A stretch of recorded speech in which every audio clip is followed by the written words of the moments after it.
What up, fam? I am Dr. Day Luna, and you are listening to Drop It Like It's Doc podcast. Today I have on the one, the man, the myth, the legend, Doc Wanni. Doc Wanni is a phenomenal naturopathic doctor. He's also a pharmacist. In fact, he's one of my favorite supervising physicians. He taught me a lot about endocrinology, and today this episode is diving all into the thyroid, reproductive health, how all the hormones talk to one another. If you have ever been curious about the thyroid, this is an episode that you need to watch. Thanks for being here.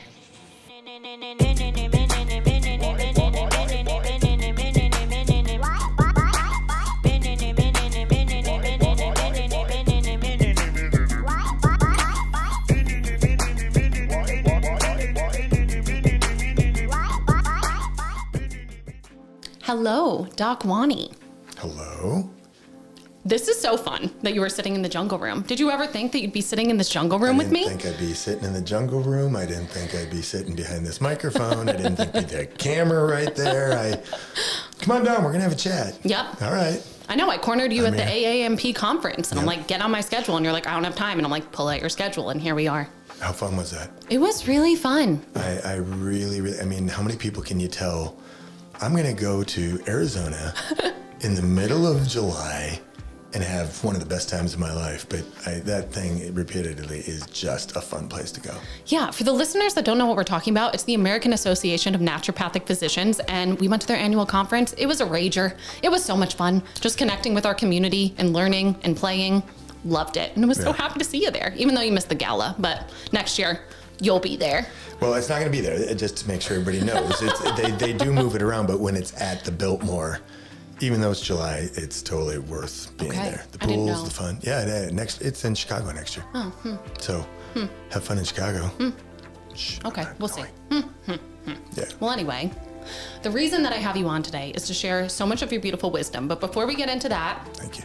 Of course, I always start by love bombing my guests. So get ready to receive all of this. None of this is scripted. It's just gonna pour out of me. Are there tissues? Yeah.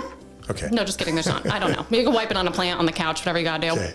But Doc Wanni, you were one of my favorite teachers by far at Bastyr. You really were. I don't know if I would have learned pharmacology without you. The way that you gave me so much background knowledge into endocrinology, into HRT, into thyroid, but also you were just a really great clinician. Your patients loved you. You always showed up as their friend, but also you would give them tough love. You would give them the truth, but you would also meet them as a human. And you taught me so much. You could tell the passion that you put into every PowerPoint to teach us. Truly, I still use those PowerPoints. I'll be in a patient visit and I'll like forget something. I'll pull it up and it will be there. So I think of you all the time. And I love your personality. I think you're hilarious. I think that you're just a wonderful human, and you just really love your students and you love your friends. And I remember when Sharon died, just you showing up to that situation, it made me love you even more, just how available you were to support everyone and just to show up that you weren't just a teacher, but you were a part of the community. And truly just thank you. Thank you for all that you taught me, all that you taught all of my cohort, because we're all better doctors because of it. Thank you. You're welcome. Blushing, gushing. Yeah. It's all good. But I that was my first shot at teaching, really. Did it a little bit for one quarter. I don't know if you mentioned it, but I'm a pharmacist by prior profession. Yes, you are. And that's why I was, I found myself in that position of pharmacy. I'm going to say to a degree, maybe too many times. I was always trying to get away from it. Yeah. Clearly, you leave a profession like that and you go to do something different. You're not typically going to keep on necessarily dipping your foot into it. If it's complementary, yes. But I left one world and went completely to the other one. But it was a really enjoyable time. It was just absolutely an opportunity to do it. I think it's an interesting story to be able to tell you that, I think you know. Well, I know you know. But tell me again. I don't know. I will. The reminder is that I was involved with the California Naturopathic Doctors Act. And I was one of the legislative committee people that wrote it. And there was a lot of work and dedication that I was doing throughout when I was going to med school. And then we ended up passing the act and it became law. And so we licensed naturopathic doctors in 2004. Woo! I had a bunch of years prior to that I was involved in it. And it was just a really great experience to be able to have. But I was always too busy to be able to do something. And I had gone back into pharmacy and I was being compounding pharmacy. And long story short, everything ended up with just a change of winds. And Joni Olahausen, I believe, was your dean. And she came up to me and she goes, would you like to teach clinical pharmacology at Bastyr? And, you know, I really didn't, but I also thought, you know what, if I said no, there would be a lightning bolt that came down from the sky that said, okay, wait a minute, you helped to get it licensed, you helped to bring a school to this town. Now there's a school, it's not up in San Francisco, it was in San Diego. Yes. And they asked me to teach, not anatomy, but clinical pharmacology. I was like, okay, I have to. Yes. So, but I'm glad you got something out of it. That's the best part. So much. And I wouldn't just say that to make you feel subject. good. It's true. It was a very tough subject and you were not easy on us, but you shouldn't have been. It's a very important topic that we need to be aware of. And I did not mention to my guests that you are both an incredible naturopathic doctor and a pharmacist. So for my listeners, what was that like? Because those are very different things to be involved in. Where'd you start? How'd you switch? How did they integrate? You know, I'll say, where did it start? It honestly started I grew up in the middle of a cornfield out in Minnesota. Mm-hmm. I mean, legitimately. We had the one stoplight, 2 pharmacies, 5 churches. My house was here. There was the school. There was a cornfield. Wow. And so the reality is there wasn't a lot of choices back there. I did not know naturopathic medicine. I didn't know health food. I didn't know there was such a thing as health foods. Mm-hmm. You just took what you were given. And I saw a lot of antibiotics and a lot of junk and whatever, but it was one route. You saw Dr. Cosgriff and you went to the pharmacy and that's what you did. And so when I decided I want to do something, the truth be told is all I wanted to do when I graduated was pole vault. I didn't care what, there was nothing in front of my eyes other than finding the best pole vault program. And I ended up going to South Dakota State because they had a nice program. And then lo and behold, when I got there, you had to declare a major. Legitimately. Pole vaulting isn't a major. It wasn't. Didn't know that it wasn't. Didn't know I needed one. It was just so weird to get into school in those days. So I was there. I had to declare a major and almost threw a dart to say, well, pharmacist. Because I knew the pharmacists. They made a lot of money. They were good. They had, good things going. So I do pharmacy. And pole vaulting didn't last more than a year because nobody had ever graduated in pharmacy doing an athletic thing. And so I was like, why am I going to? And you know what? It was just, realizing I needed to do something, and I did like it, and it was science, and I knew I was going to deal with people. And so I became a pharmacist, and then I moved out to California. 2 days after graduation, I was already out here. Wow. And I was working for Long's Drugs, and I did that for, I don't know. Well, I think it was about 12, 13 years. And I started to really see the other side of what's going on here? A lot of information in, but when it tried to come out, it could never make sense to the other person on the other side of the counter. It was just this amazing amount of knowledge that I had just pushed into here, but it didn't make sense, and nobody was getting better. Mm-hmm. And then in 1994 was the Federal DSHEA Act, which actually ended up going and making supplements. Prior, in the early 90s, you went into your pharmacies and stuff, there was no supplements, there was no herbs, there was no homeopathy, there was nothing. It was pharmacy stuff, and then Vicks and, all of those bears. But then there was an act that actually went and was meant to legislate and regulate the supplement industry. And there was such a big outpour of people fighting against it that it ended up being that they addressed this, and then they made the DSHEA Act, which is I don't know, whatever it was, but it made it so that claims could be put onto labels that didn't have to be done through study, but they could say, hey, it's been shown in studies that this could do this. Mm-hmm. And all of a sudden, I had supplements showing up in my pharmacy. I didn't know what they were. I didn't believe in them. I thought they were stupid. I remember over on Garnett Avenue, you'd walk down the street and there was a vitamin store down there. And I used to make fun of it because you'd walk past it and it was like, it just smells weird in there. That's how much I actually embraced this. But the reality is that then I stayed outside and I got a continuing education once. And Michael Murray was there, a couple other docs. I think, I can't remember who else was there, some cardiologist. And I came back out of that CE and I just went, oh my gosh, there's something to this. Yeah. And I started looking into it and started doing it. I had support from my girlfriend, and she was making big headways with making the other side of my brain start to like look at it differently. I mean, understanding I'm a white guy out of the cornfield, being a pharmacist. I mean, what kind of medicine? Certainly wasn't about nurturing. Certainly, it was very, very mechanicalistic. Yeah. And somehow it just all switched. And then I decided I'm going to become a naturopathic doctor. So I went to Southwest and graduated in 2002, and we weren't licensed. And so I knew I had to do a job. And that's why when I came back, we didn't have a license in California. Wow. Yeah. So it was a vision quest. Yes. I don't think I realized the depth of the beauty of the story that is Doc Wanni. That's really cool. Yeah. Yeah, because not only were you transitioned into that world of medicine, you made it so someone like me can practice in this state. It was, you know what? It wasn't even this state. I really got to say.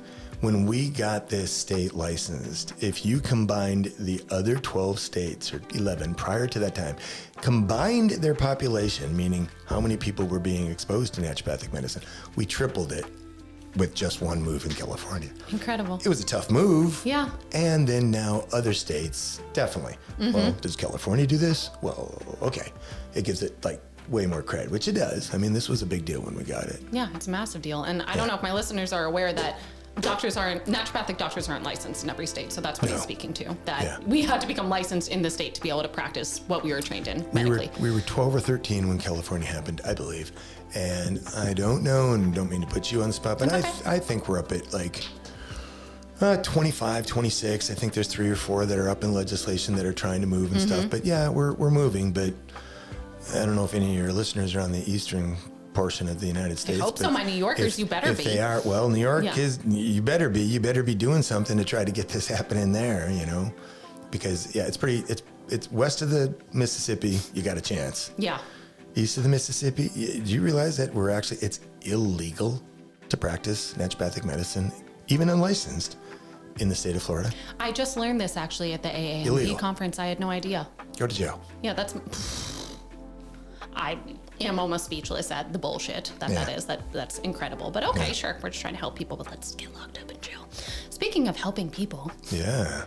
You taught me all about thyroid. You taught me all about HRT. And what are your favorite things to work with? Was that always the world that you worked in as far as supporting your patients naturopathically, or what was that like? I will say, yeah, even in the early days, it was a gravitation towards me. Actually, truthfully, I came out of med school saying, you know what? I'm not going to do anything with IVs or needles or anything like that, and I'm not using hormones. You were in my IV class. Nice. I just had a flashback. We did IVs on each other. Yes, exactly. Cool. So I came out of school saying I'm not going to do those.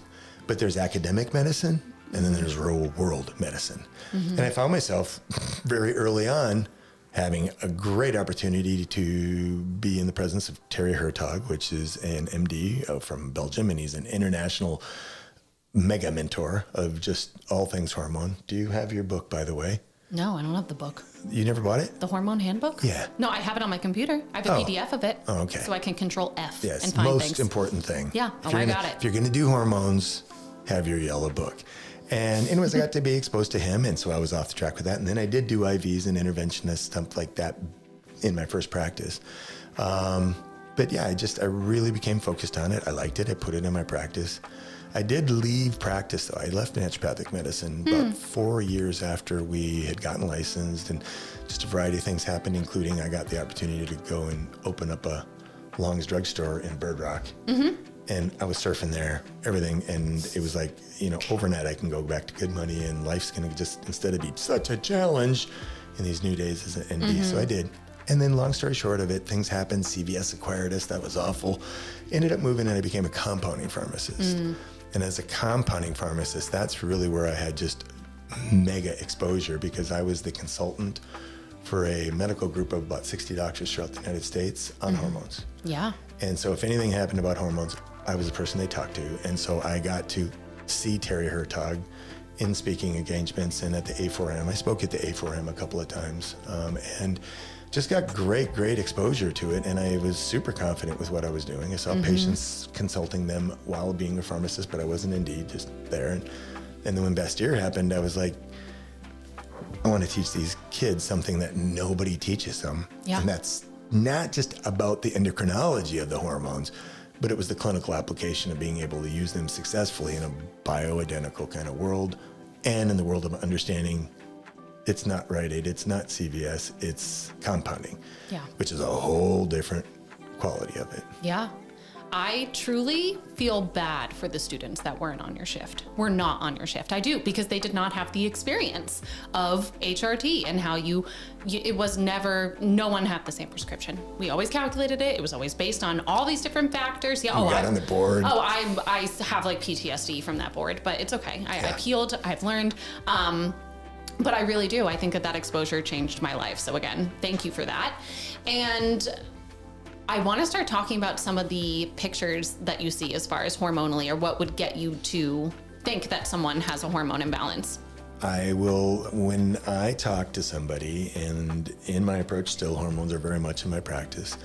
And when I'm talking to people about it, I call them, it's one of the 5 pillars of health, is you got to have hormone balance. And when I'm talking to them about it, I'm talking to them and telling them about, like, you know what, I do want you to understand that this isn't just a passing phase for me. This means something. And I tell them about how I was back at Best Year and how I took you guys. And every single patient that came in, it didn't matter what the pathology was that maybe truly was happening. When we came back into the war room and talked about it, I always made you guys define what hormones could be presenting like this, could be creating this scenario. So your mind's always had to be thinking hormone-centric, hormone first. And you know what? There's such master conductors in our body. To overlook it and to go through life not having well-managed, considerable thought on it is, honestly, it's a travesty. Yeah. But you know what? That's what allopathic medicine has found, and they've poo-pooed it. And we've had 30 years of women that have been essentially tortured, if you mind, because their doctors tell them, no, you can't use it. And if you use it, you have to use the lowest dose possible for the shortest period of time. And that has been so disabling to be able to allow women to have quality of life, in particular women, but and in particular women, because 100% of them go through it. It's called menopause. Yeah. And so it's a very, very big piece. And so being able to have you guys just look at every single condition of a person, including their immunity, whatever, and say, what would hormones relate to this? That's what my purpose was with you guys. Yeah, well, you succeeded in that, my friend. You really did. Something that we did a lot on your shift was thyroid, and I've talked on this podcast a decent amount about reproductive hormones. We're definitely going to talk about it with you as well, just because we haven't talked about everything that you're experienced in, but I would love to talk about the thyroid, because I feel like a lot of my patients come to me and they're like, oh yeah, my doc they did it all. They ran it all. My thyroid's good. And they'll come to me with like a TSH of, it's 0.8, and they only have a TSH. That's all they have. Yeah. So what would you say to those patients? Or how do you approach that, I suppose? Well, I mean, the simple of it is that when they're going to doctors and their doctors are billing their insurance and they're on there just looking at it, whatever, those doctors are running just those narrow ranges of labs because they have only one purpose, and that's to define disease. And if they don't define disease on there, there's nothing that they really can do. And honestly, they're not trained to do, because if you're in the normal range, you're normal. But that doesn't mean anything to you clinically. And that's why so many people struggle and are living lesser quality lives, because they are always told that everything's normal. But functional is not normal. Optimal is not normal. And so it's having to look at the labs in a different way, and to not just take out your microscope and look at the lab. Look at the whole picture, because the hormones, estrogen affects progesterone and testosterone. It's a myriad of how they'll work together. Your thyroid does not stand alone. It does to the allopathic profession.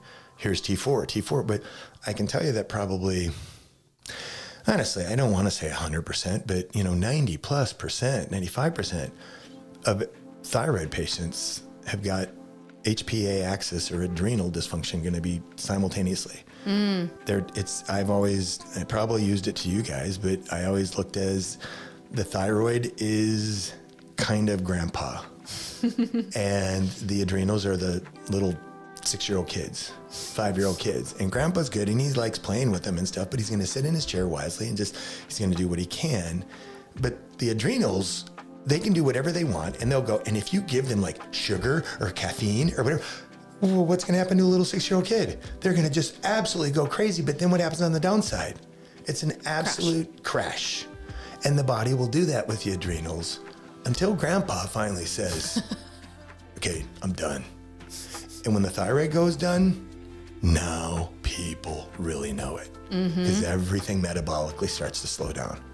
The brain, the body fat, the weight, the sluggishness, the waking up in the morning, it's difficult. Their hair, their skin, their cardiovascular, everything. When grandpa shuts down, everybody listens. I love that analogy. I can't wait to use that with my patients. Truly love that. And for my listeners that don't know, what is the HPA axis? HPA axis is probably the most important thing to really kind of understand in our system of not necessarily HPA. H stands for hypothalamus. So there's a little part of our brain, tiny, that essentially is, I'm going to call it the dipstick in your car. Everybody's got a dipstick. Everybody's got a car. And you can check it and you pull out and you look at it to see how much oil in it. Depending on what's on there, you're going to do something. Well, the hypothalamus is the one that's reading the dipstick of the hormones. It's going to give the signal to P, the pituitary, and tell the pituitary, okay, look, you're the one that needs to go and send out the signal, the snapper, to the end organ. So the pituitary upon the hypothalamus is, hey, do this. If there's a ton of hormone, no, you don't need to do anything. If there's not a lot of hormone, hey, you got to do this. And then the pituitary sends out a stimulating signal. So when you mentioned TSH for the thyroid stimulating hormone coming out of the pituitary. Why? Because the dipstick said low, stimulate the thyroid. And so then there's a hormone to stimulate the thyroid to produce T4 and T3. Those are and every organ in our body has this, whether it's the ovaries, whether it's the gonads, whether it's the adrenals, whether it's the pancreas. I mean, all hormones have to be stimulated to be able to be released.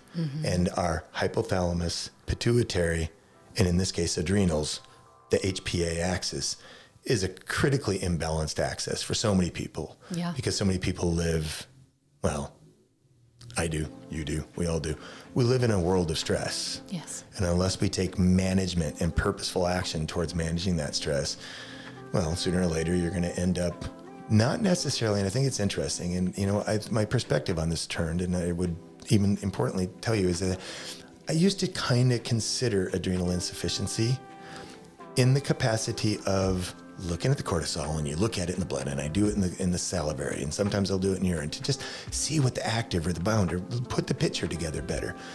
But in reality, the things that we do to help it, a lot of times are going to end up not really like saying stimulating the adrenal to make it. Your adrenals can make it. The reality is it's this signaling of the HPA axis that in true is the problem.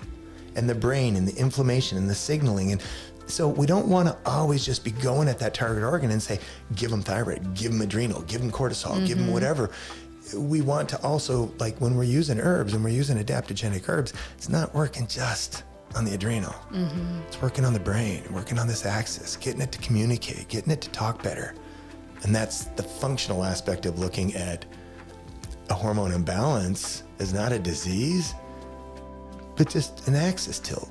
Work on the axis. Yeah. Yeah. You touched on a lot of really good stuff there, just as far as how everything is communicating with one another and how it is a big picture, because you can't just take a single snapshot of any hormone and think that you understand what's going on, and then not to even mention what's 100%. Going on with your blood sugar and your metabolism and your liver's ability to detox these things out. And if you're not even pooping, and you know, I could go on and on about random things that you taught me and things that you know. I was getting all excited. Good job there, by the way. Thank you so much. I'm just here to make you proud today. That's why you're here on this podcast. But no, truly, I've helped a lot of thyroid patients because of you. And something I want to touch on too about TSH is that, you know, there's so many different windows into the body. And I was also on an endobiogeny rotation in medical school, in which Endobiogeny looks at hormones in a very different way, and I know that that's not your background. It's not my background either, but I dip my toe into it.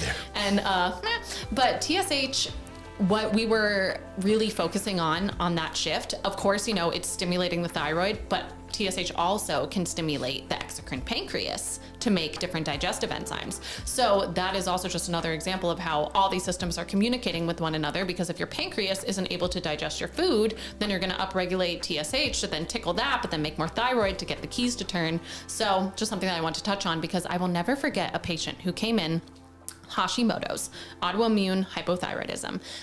She was like a 14, 15-year-old girl. She came in with her mom. Her mom did not want her on medication. Her mom only wanted to do natural everything, just diet, essentially, diet and supplements and lifestyle.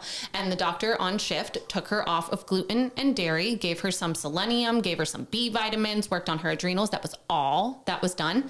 Antibodies went into normal range, thyroid, you know, bounced right back. So that's something that stuck with me clinically for a really long time, just because I think so often we just want a pill to fix something, to correct something, but it's your body's talking to you. It's doing this for a reason. Absolutely. And, you know, to not consider that food, you get an opportunity 2-3 times in a day to decide what information your body's going to get by what you choose to eat. And to not put that into the equation is like just fundamentally, well, pharmacy, you know, that's conventional medicine. It doesn't matter. It's going to be unicentric. It's going to be one way. It's going to just do this, but it doesn't work that way.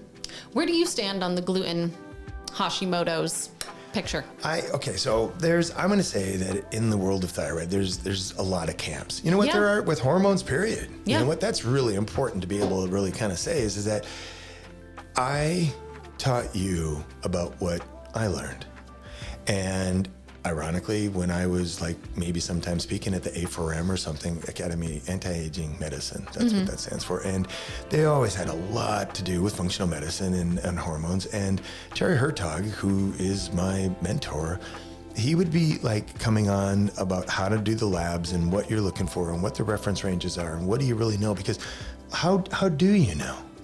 How do you know what you want to aim your thyroid for, or your estrogen, or your postmenopausal estrogen, or whatever?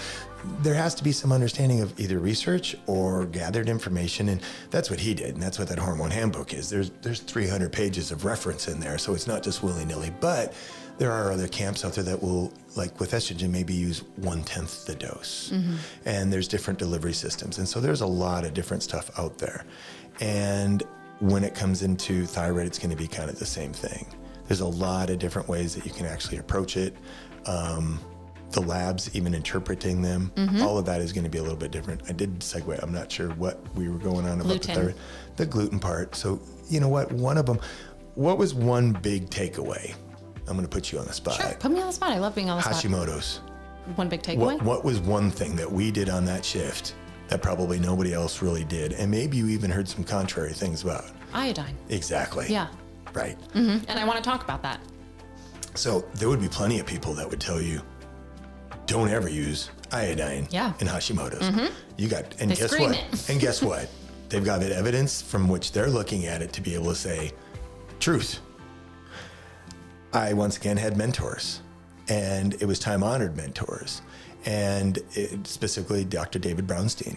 And if anybody knows about using iodine in anything other than just a USRDA of 150 microgram dose, so an orthomolecular dose of it, I'm going to say with 95% proclivity, it's going to be because of Dr. David Brownstein. And I've had great associations to be able to like learn from him and understand. And one of his colleagues is Dr. Rick Eng, who is the father of one of your good friends and also colleague and graduate and everything from Bestier Garrick.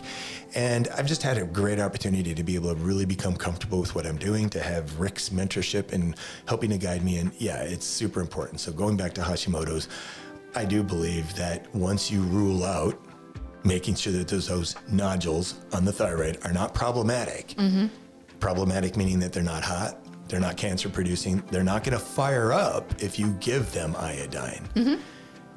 In any other thyroid imbalance of an abnormal growth and anything that's happening, I absolutely believe that iodine has to become into the picture. But it's also not just giving people iodine. I'm going to pull you up onto this. What do you have to make sure that you're going to do if you're going to give them iodine? because the iodine has to get in, but remember, we had to make sure we got something out. Bromine. The bromine has to get out. Wow, I'm doing so good. You are.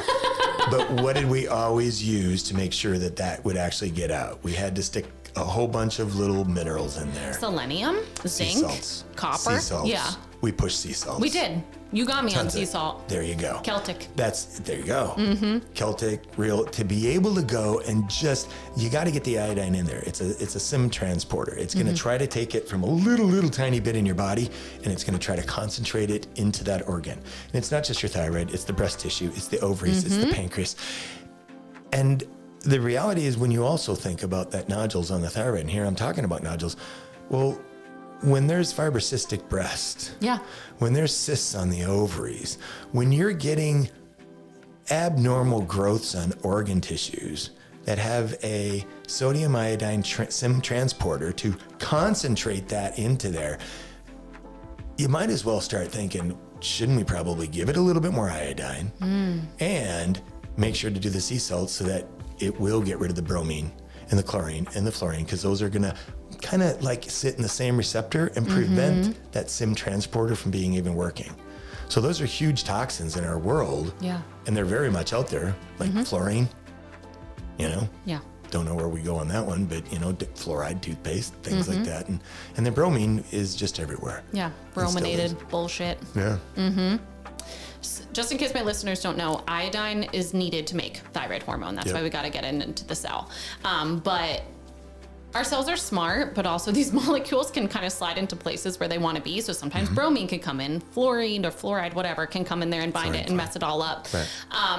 And you really just sparked something in my mind when you were talking about these abnormal growths and ovarian cysts and fibrocystic breasts and things, because it is essentially the same thing. Yeah. Yes, I really thank you for all that I'm going to do now for my patients because of this little nugget of information that you just gave me, truly.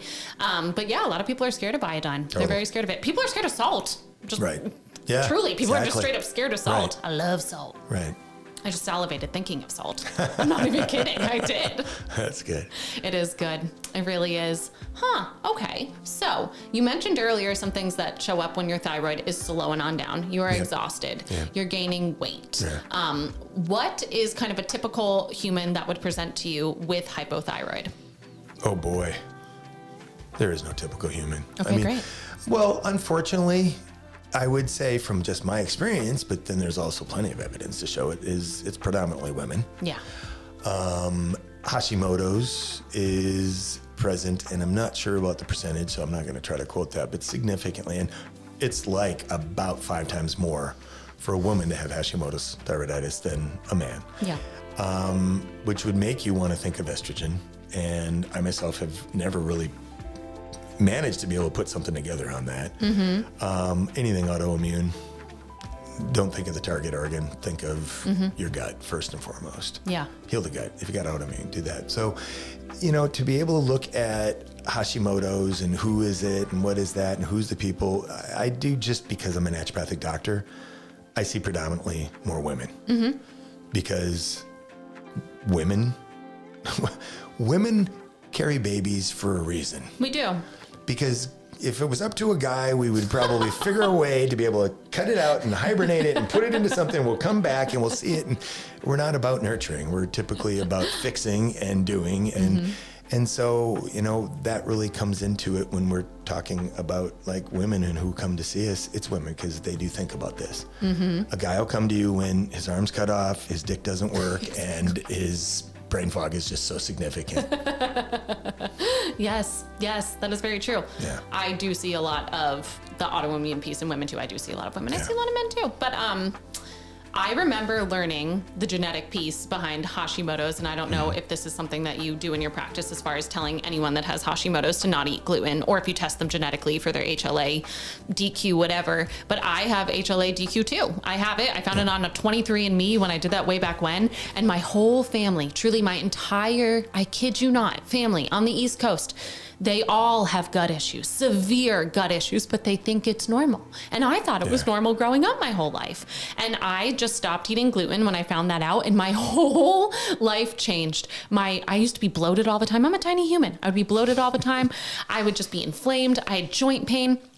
cut out gluten, all of that changed. And as far as the genetics, HLA-DQ2 or 8 increases risk for both celiac disease and Hashimoto's. So that's also just to speak to that. If you're having an autoimmune process where your immune system is targeting itself, it's not just in one part of your body. It can be everywhere, but a lot of people see it in the thyroid, and I'm sure you can see it, but I now am so aware of the thyroid that I'll just be walking down the street and I can see them. Oh, yeah. I can see them talking, and I'll want to tell someone like, hey, you should check your thyroid. I don't, but if they're my patient, I definitely do.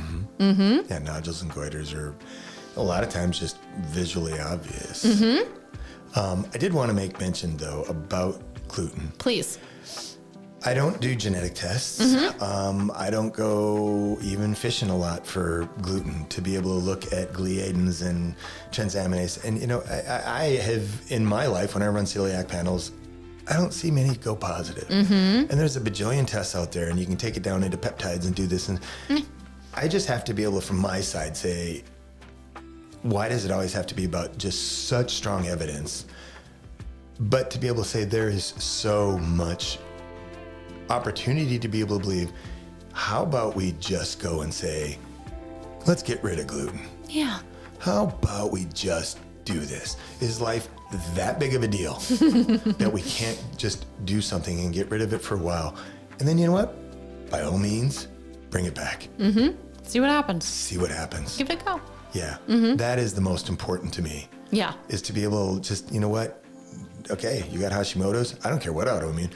We need to get rid of GMOs. We need to get rid of soy. We need to get rid of corn. We need to get rid of wheat. We can come back at it. And to some degree, maybe not, you know? The mold that's in corn is amazing. It's horrible. It's horrible. And so, I mean, it's not just about like necessarily the gluten or the GMO or the aspect of, you know, Roundup being in there in the GMO, any part of that.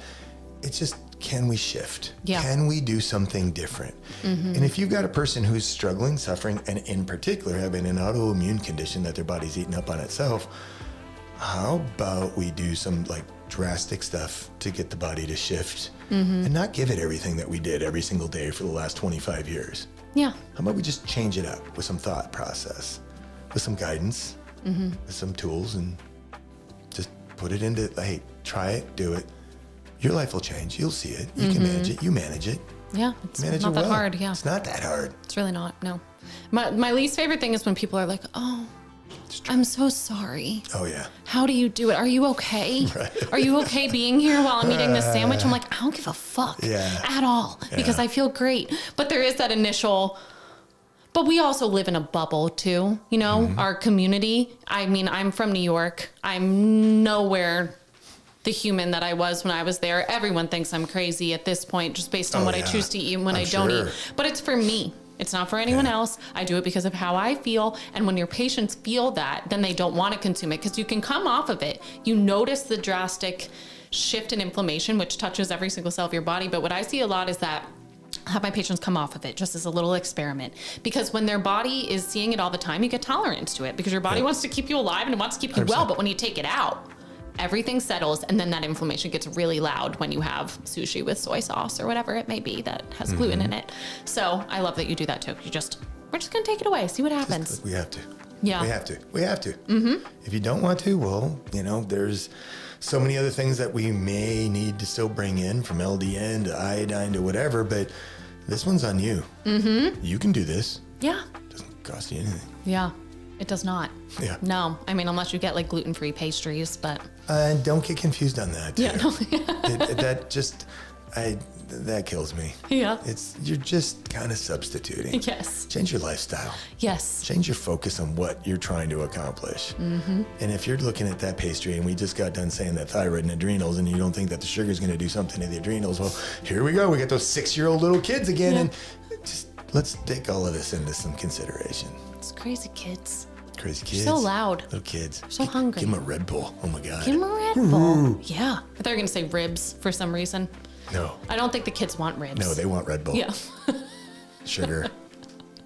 Yes. Yes, they do. Yeah. How often do you see high hyperthyroid in your practice? Not very often.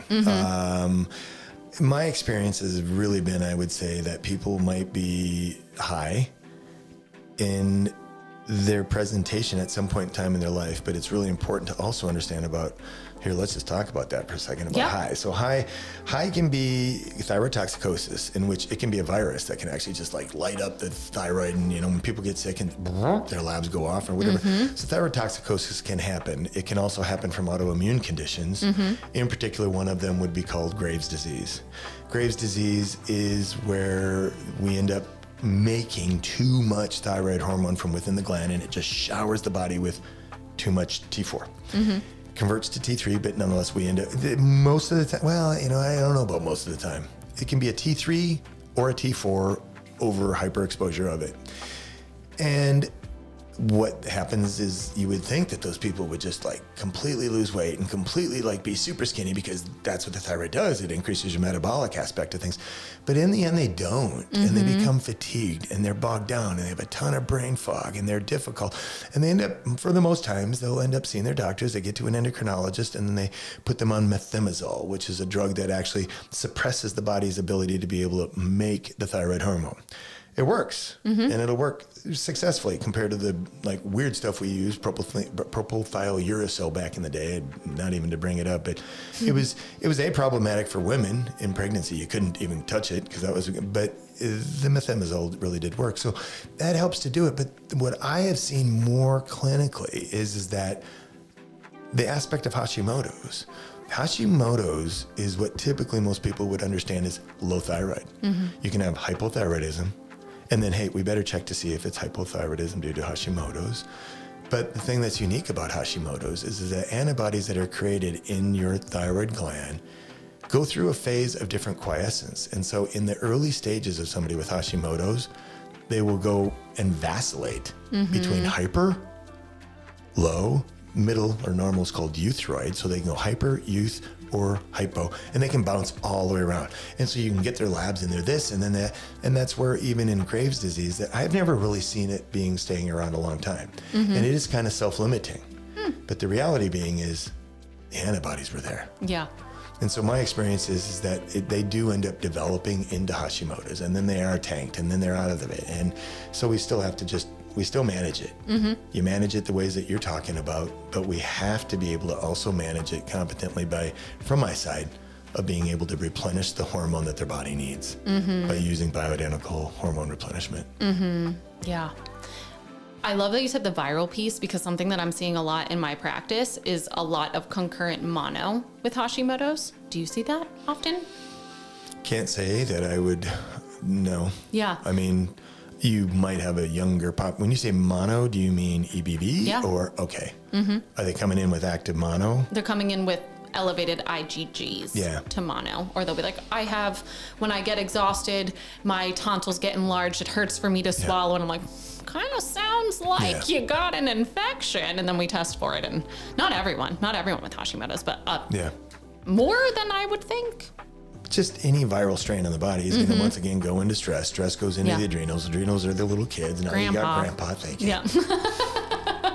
Love grandpa. I really do.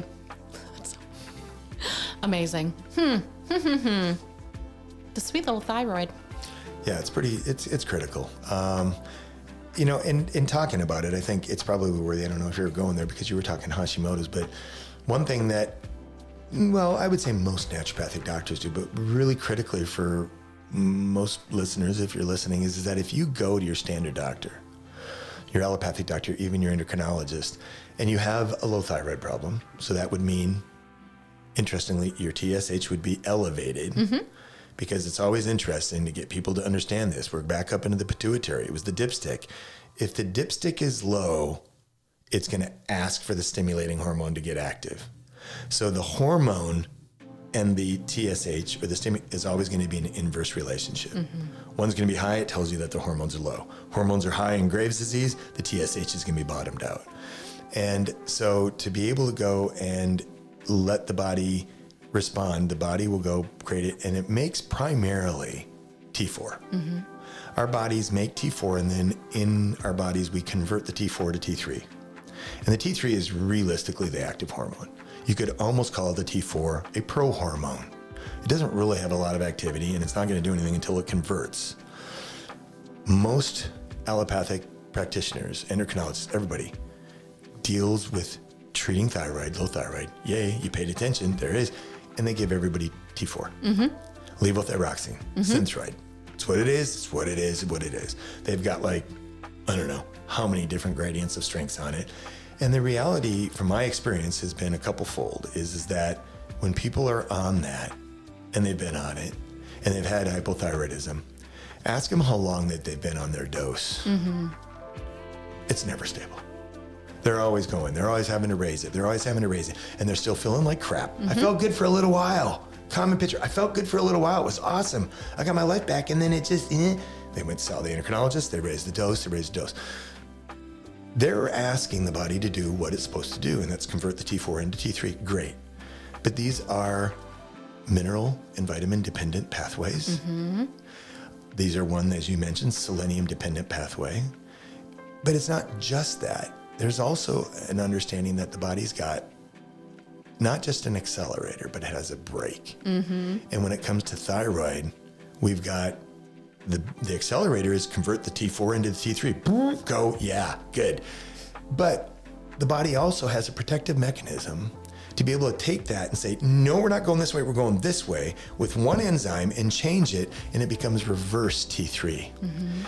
And it's been my experience that people who are on long-term T4, levothyroxine, and they're problematic. Some people are good on it, but so if they're problematic, run their reverse T3.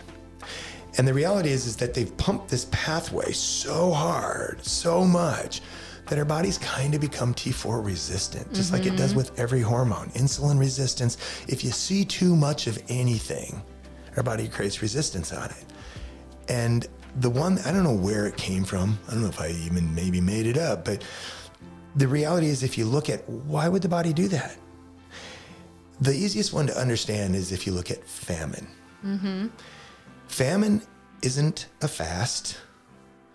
It's not a prolonged fast. It's not even starving. It's prolonged starving. Our body has to adapt if we're going to live. And one of the ways that it's going to adapt is to realize grandpa up here is trying to make thyroid to keep the body alive, to keep you warm, to keep your hair in, to be able. But the reality is that the adrenals are sending out such a signal to say, we're not going to survive if you don't shut down the metabolism. You got to slow this bad boy down. And so that actually comes back with a brake called reverse T3. And essentially it's putting the brake on, and you can give more and more T4, but the brake's going to be on. You can't get the accelerator moving if your brake's on. And that ultimately becomes the concept of consideration of therapy to say, well, what do? You add in T3. You make sure that they're getting T3. And my most prominent way of doing that, as you're aware of, is to use desiccated thyroid extract. Most people know it as Armour NP thyroid.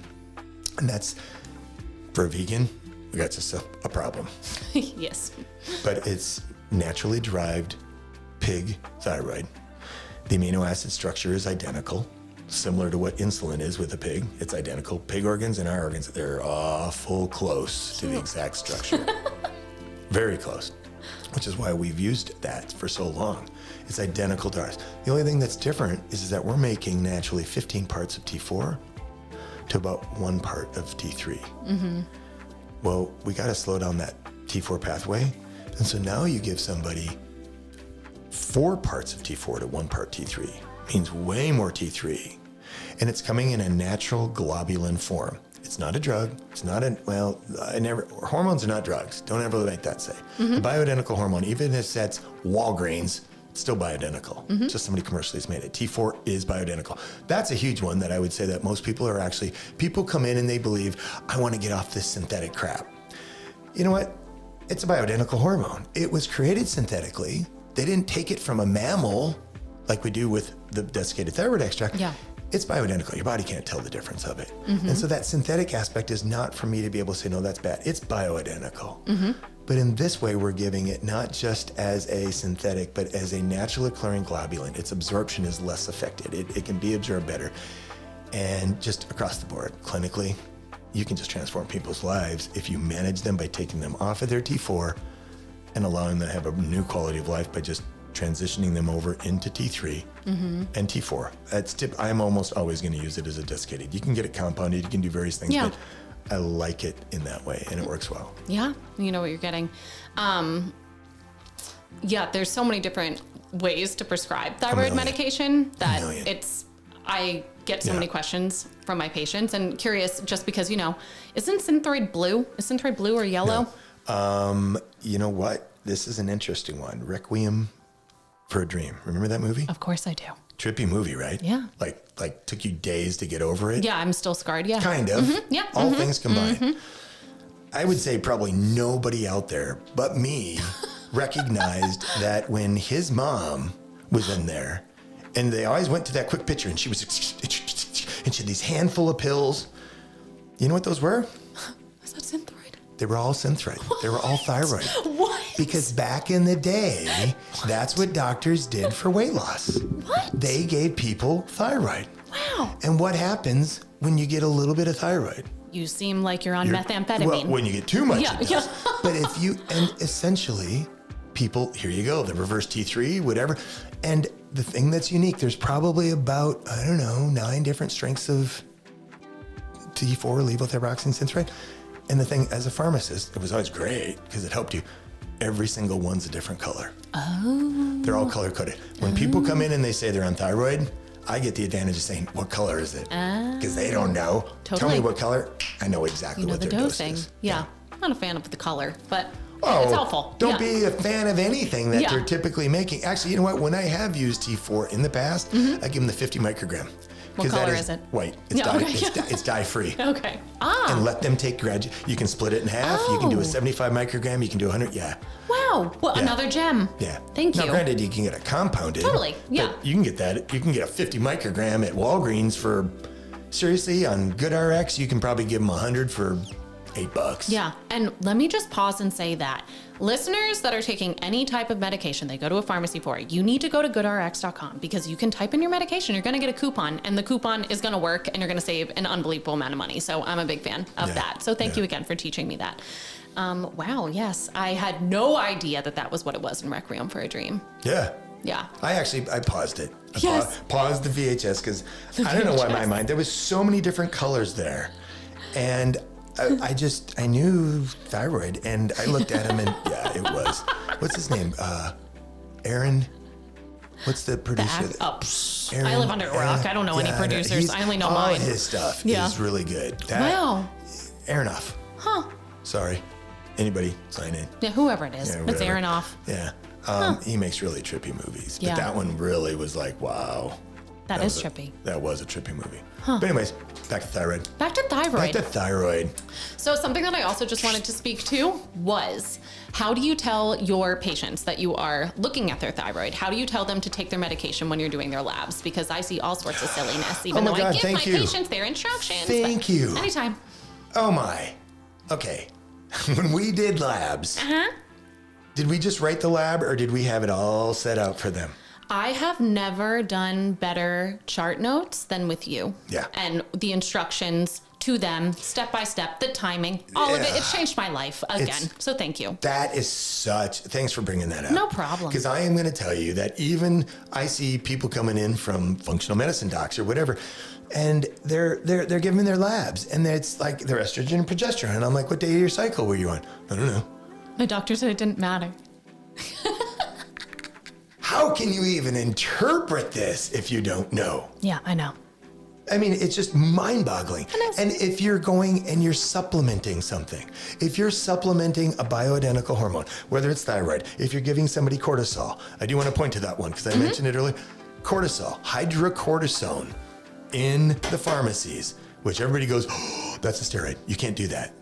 It is a steroid, but that's the bioidentical cortisol for our body. It is, they have, prednisone's not. Medroxyprogesterone, any of those, I just went off into progesterone, whatever. None of them are. But hydrocortisone is actually bioidentical cortisol. Same thing that you get when you get a glandular, product that maybe has got some pig, adrenal in it, or bovine adrenal, typically bovine. And that's going to have natural occurring cortisol in it.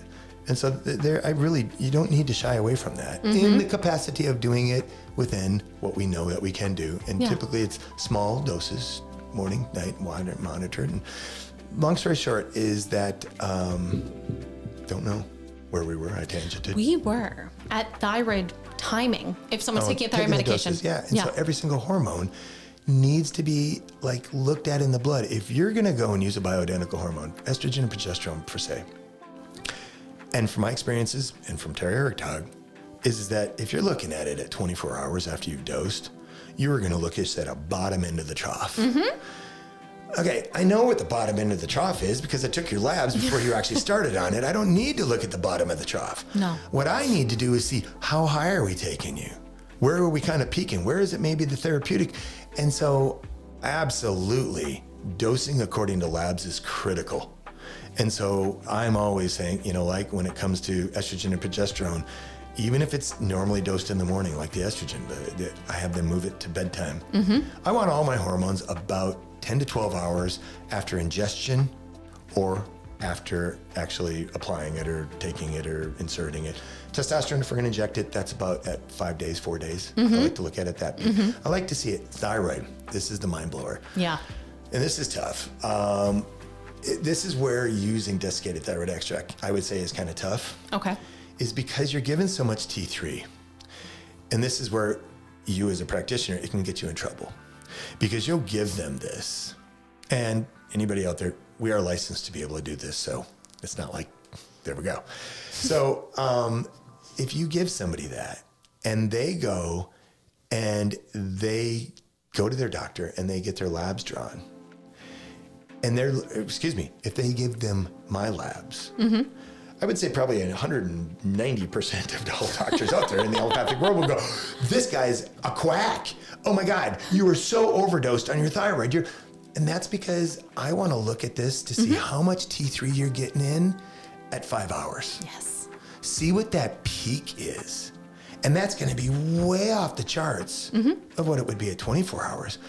But I want to see, where are we really taking you to? And so there's an optimal range at that 5 hours. So my patients, they don't take it, but they have to set an alarm. Yes. 5 hours before they get their labs done, take their dose on the bedside, go back to sleep, hopefully if you can. Yes. And, and then get your labs done 5 hours later. So I can clinically see, am I doing something wrong? Am I taking you too high? Do we need more? Clinically, it's always based upon you.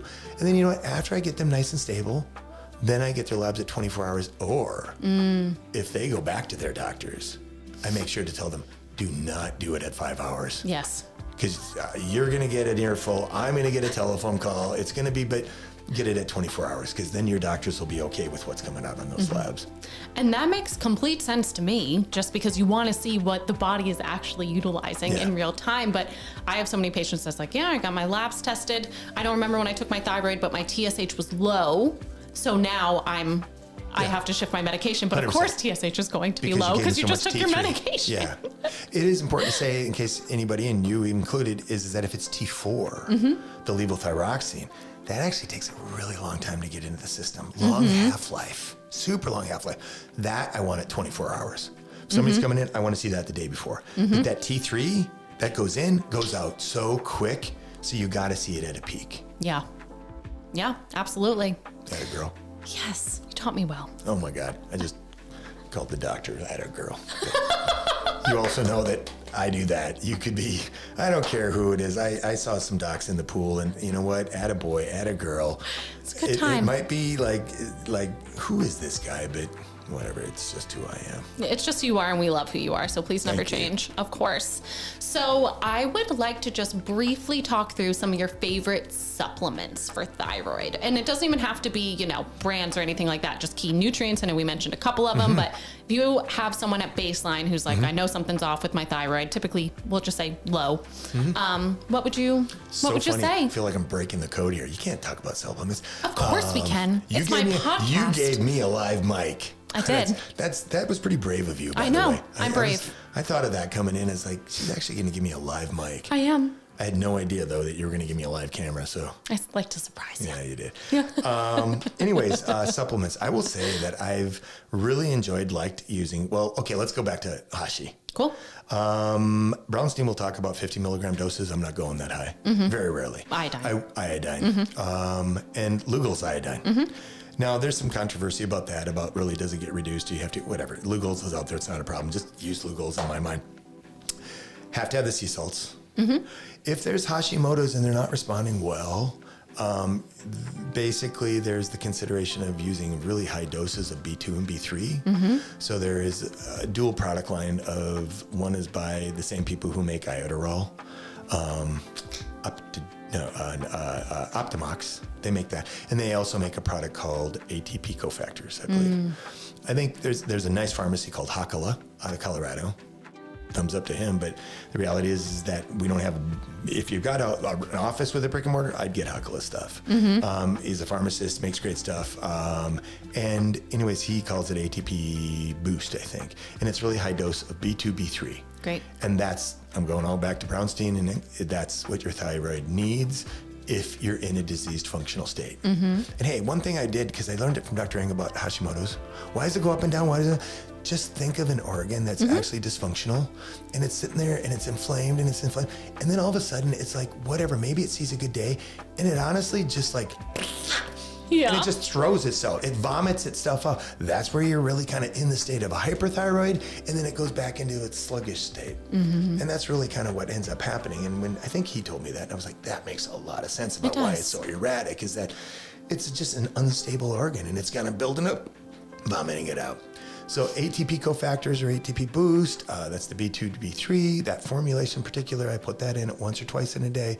Definitely with the iodine. I start with people pretty low. 625, have them break it in half, do it twice a day, maybe take them up to 12 and a half.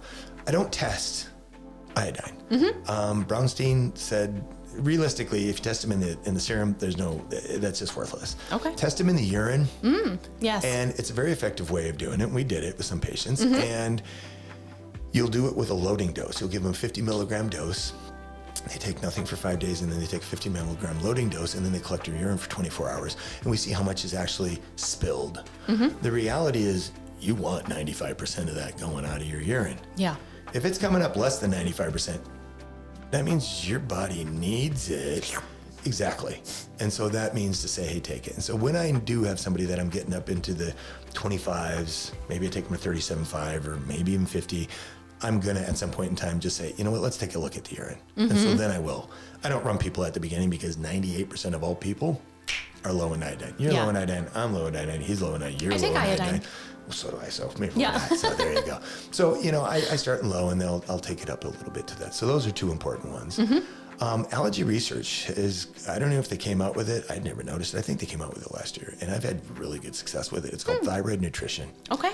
What do you think it's going to do? It's a little bit of that, and a little bit of that. I'm not a big fan of using supplements that have got like a ton of B vitamin, just because the literature says B1, B2, B6, and they're putting them all in there. I'm not going to mention the company line because I do like them, but there's some companies that every formula's got some B2, B6, whatever. I think there's an opportunity to just be overdosing people, because I've already got them on a B vitamin. I got basic nutrients. I call them core pillars. And then I try to just bring in just those essential pieces when we do thyroid nutrition. I like that one. It's only got 150 micrograms of iodine in it, but I'm good with that, to just say, you know what, the labs are not what I want. And there's a condition called subclinical hypothyroidism, where your TSH is creeping up saying, hey, you're low on thyroid, but the hormones are all good. Well, hang with that one long enough, and you're going to find that something's going to probably end up faring out of that over time. Why wait? Why not just say, hey, how about giving the body a little bit of, I love vitamin A, by B2, B3 here, I can't remember what's all in there, and I don't want to quote it because I didn't come prepped for that, but thyroid nutrition it's got selenium. There's a nice little dose of iodine. There's everything in there. It's a nice product. Selenium, Brazil nuts. You tell your patients to eat Brazil nuts? Okay, you can. I've done it a couple times. I don't know. Are you willing to eat 2 Brazil nuts every single day for the rest of your life type of a deal? Or, hey, I don't eat Brazil nuts. Yeah. I mean, I don't know. You can. Or I can give you this little tiny capsule that costs about $13 for a 90-day supply. Your choice. You pick. Yeah. You pick. Yes. I mean, Brazil nuts, I don't really like them personally. Yeah. I would eat them. If I had a thyroid thing, I would eat them though. You would? I would. Yeah, and you know what? There's something different between all psylliums. They're not created equal. There's methionine, there's, citrate, there's picolinate. There's a lot of different ways. And yeah, I'm with you. Okay, if I had to do it, I probably would. But if I had to do it, would I eat the Brazil nuts? I would go Brazil nut. Wow. Is there anything else that is juicy about the thyroid that I haven't asked you about that you think we should talk about? Juicy. Clinically or fun? We've talked about T3, super important. We've talked about Hashimoto's. We've talked about iodine. Oh, yeah. I don't know if this is my lead in, but... It's okay. Yeah. Lead us in. I would say, what did you learn that I told you? And if there's any endocrinologists listening to this, but I know there's none because you don't believe in this, so whatever. But if you're here, you know what? Kudos to you. Thanks for being here. Is that we mentioned earlier about thyroid nodules. And the ability to identify a thyroid nodule comes from two different ways. One is by palpation, which is a physical exam done by a doctor. The other one is by doing an ultrasound. And the ultrasound's not radiation, so it's like, no, and it's going to be great. And one of the things that I learned early on, and it's got to be Hertog, but I can't remember who taught me how to palpate a thyroid, but the reality is nobody does it right. Nobody does it right. Endocrinologists don't do it right. Your primary care doctor, I'll guarantee, is probably not doing it right. And that became a big deal for me with you guys. Yeah. Is that I made you learn how to palpate a thyroid. You can still be fallible, but the reality is if you do palpate a thyroid correctly, you now can say, you know what? There's no nodules there. I can comfortably start iodine because I felt there is no nodule there. If you got a nodule that's there and you're palpating it, now you got to send them in. Make sure you're identifying that. Look at it. See how big it is. See if it does need to be actually probed to be able to identify with the thyroid, to be able to do a fine needle biopsy to say, is this cancer? That you don't want to mess around with that. No. But you start by being able to say, you know what? You got a throat. You got a thyroid. I have a throat. Let me touch that. Would you like to touch my thyroid? And as a doctor, well, no. I think what I want to do is to let you palpate my thyroid. Let's see if I could do this while still speaking into the microphone. Still do that. I'll see if my producer allows this. We need a microphone. Okay. Okay. So we'll do it. You stay here. I will sit. Hopefully this is working. Do it from behind. I'm coming to the side of you. Okay. I'm trying to make this work. Which is one thing. Did I want you to do it from behind? I don't know. Did you? No, probably not. No, because then you can't see what you're looking at. You know what? That's commonly taught, is to do this from behind. But the reality is that, once again, consider the human being that you're dealing with. And in my world of being a guy that's 6'2", and I'm coming to the room, and I've got a woman in there, and it's a room with just me and her, and I'm gonna get behind her, and I'm gonna actually grab her by the throat, like this, and actually start, it's not a good recipe. It's for saying, trust me, I got you here. Trust me. And so Dr. the reality is that, no, I believe in approaching it from the front to give them safety, to let them. Sides is fine. But, perfect. I'm gonna do it from the side just so that the camera can see me. So, okay. And this is Dr. Wanni. Doc Wanni, pardon me. We are having a practical exam. We are having a practical exam, which these used to make me exquisitely nervous. So it's beautiful that I'm doing this now live on camera.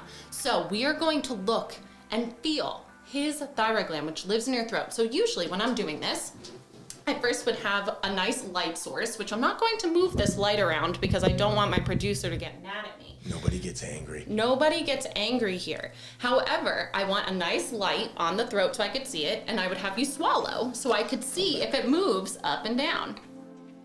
There it is. So on all of us, we actually all have an Adam's apple. So you have to find that. It's below that. It is always below that. There's actually two pieces of cartilage here that you want to feel, and then you go below. And then it's on both sides. There's a center piece, and then there's two sides of the thyroid. So you need to feel all around, and sometimes you could let someone drop their ear towards one side to soften the tissue, or you could just let them drop their chin down into their chest. When the chin's down, you're not using the muscles to hold it up. Exactly. So you definitely want to make that as flaccid as possible to be able to allow you to palpate. Your thyroid feels happy. That middle part that you said in between, that's usually the best place to start. You just crawl down the trachea, down below the hyphoid or the Adam's apple, and you just crawl down, and you just lightly feel. I usually used you're using your thumb. That's fine, thumb, but I used my index finger, and I just got down there until I could let go. Oh wait a minute, there's something there, and it's usually like lower down. It is like down into here where you were at, and when you're there, okay, maybe that's there. Then you're gonna go a little bit lower and just say, does that tissue still feel the same? That's called the isthmus. We have two different lobes in our thyroid, and so the isthmus is right there as that little tiny piece. And then yes, it's crawling up on the side, but when you're seeing somebody with a goiter, they can have, that's a nodule. And so that's actually, sometimes really obvious. Yeah. And so you want to go and you do exactly you did, just crawl up and you're just feeling it. You're not choking them. This is a tender little organ. It is. Super tender little organ. You don't have to, you're putting like half an ounce of pressure onto that. It's underneath the skin. You're just feeling it. Are you guys feeling your thyroid? I hope so. Feel it. Go ahead, right here. Feel your thyroid. Just come down. Right about there. There's just a little squishy kind of something. Okay, that's your isthmus. Squishy. And then you just crawl up the sides. And you're just kind of touching it. You'll kind of go like, well, no, it just feels like skin and trachea, probably, hopefully. And then you come back down. That's one wing. And the reality is that some of these nodules, nodules can be really small, 3 millimeters. Like that. Okay, probably gonna miss my finger. But if you've got somebody that's got a 1.5 or a 2 centimeter or something like that, you're probably gonna feel that. And okay, let's make sure we know what that is. Yes. So send them out, get an ultrasound. Absolutely. Did I pass my clinical exam? You did. Thank goodness. Good job. Wow. Thank you. I love it. Taught by the best. I love it. I love it too. You guys are awesome. I really do.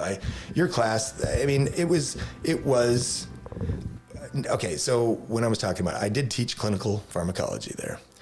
And then after a period of time, I just was like, that was too much. I was trying to get my practice going, and that was just, it was hard. It was hard for me to even teach. It was, I would say really, from my evaluation of being in med school and understanding what that is, it's probably the most difficult subject, period. Yeah. Because you're dealing with the disease state, which is the clinical pharmacology part about it. So you had to learn the disease state in class about what problems there were, and then you had to learn about the drug.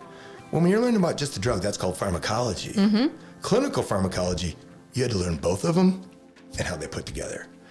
And so, yeah, it was a beast. And I do just appreciate all of you guys. And I really appreciate it because I was hard on you guys big time. But I told you coming into it that I was going to. Yeah. And I also made sure that one thing is as tough as it was. Do you remember what I did for every single exam that so many people did poorly on? What you could do on the next weekly exam?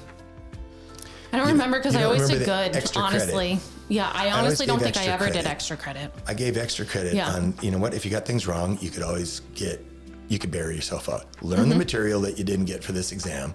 Then maybe I wrote a crappy question. I'm not going to deny that. Writing exam questions is tough. They were hard. Yes. But I always gave people an opportunity to at least learn the material. Yeah. And if you did, then, yeah. So yeah, it was great. I love you guys. I love being around you guys still. I haven't taught there in a few years. Someday I'll probably go back and do a clinic. I loved it. It was great. Yeah. And I really just, I appreciate in a very humble way the fact that I don't know why. I don't know. That's what I say, but I don't know why you guys like me. When we were at the A and P, it was like, I don't know. It was fun, but it was great. And you know what? If I just get over myself and just let it be, you guys are awesome. I love your class. I love your colleagues. I'm so fortunate that I came into you guys' lives, that you came into my lives, because you guys are all awesome. Yes. Well, the feeling is incredibly mutual. And the reason why we love you is because you're yourself. So just keep being yourself, because that's all you got to do. And it just happens. Yeah, you're the best. And with that being said, I am so grateful that you came on. And at the end of all of these conversations, I always like to just give my incredible guests the opportunity to share something, either a love bomb to someone or something, a truth bomb about something you're passionate about, a knowledge bomb, just something you want to share. It could be big or small or anything in between. I would say that you told me that this might come. I didn't know prior to coming in here, same thing as the camera, that this might come. And you know what? I rejoice in the fact that I've got two parents that are still alive, and they're both 92, and they're both just really doing well. My mom has developed dementia over the last couple of years, and it's the first time in my whole life that there's ever been anything in our family that wasn't like just good. Wow. You know, just good. There was never, neither one of them went to doctors. Neither one of them had problems. Neither one of them, there's never been a lot of pain and suffering in my family, which I just, you know what, that's wonderful blessings and great karma. Now there's been a transition that so many of us have to deal with, and it's devastating. And it's devastating most importantly because nobody's paying attention to it. And that's dementia and Alzheimer's and Parkinson's and brain health. And the reality is that it starts, my mom had it starting when she was 60 probably. And it comes down to the basics again about you can't wait and then deal with it retroactively. We are failing as a nation of people in realizing that the amount of dementia and Alzheimer's is increasing at like, I don't know, I think it's 1.8, but it's just growing. Yeah. And we knew this 40 years ago, and we need to do something about it proactively instead of reactively. We're waiting around just like we did with COVID to see what we could do or whatever, and it's going to be the same old bullshit. And the reality of it is we need to back this thing up and realize we've got baby boomers, and guess what? We've already got it. You're not going to turn it around. We need to start this proactively in people that are younger. And realizing that you as a naturopathic doctor and other people and doing this kind of thought process of being able to be 30 years old and consider your health in a proactive way so that you can live and age appropriately with vitality. Like I would say that we got out of both of my parents for 92 years. I got 184 out of them, take off 2 for my mom, but I would just, you know, they'll never see this, but you know what? I love both of them so much. Oh. So blessed. And I'm glad that they're still here. My other love bomb or whatever it would be, I don't know, you had a bunch of bombs going on there. Bomb it. Bombing is my opportunity, I would have to say, of really what's changed in my life. I've been a pharmacist twice. I've been a naturopathic doctor twice.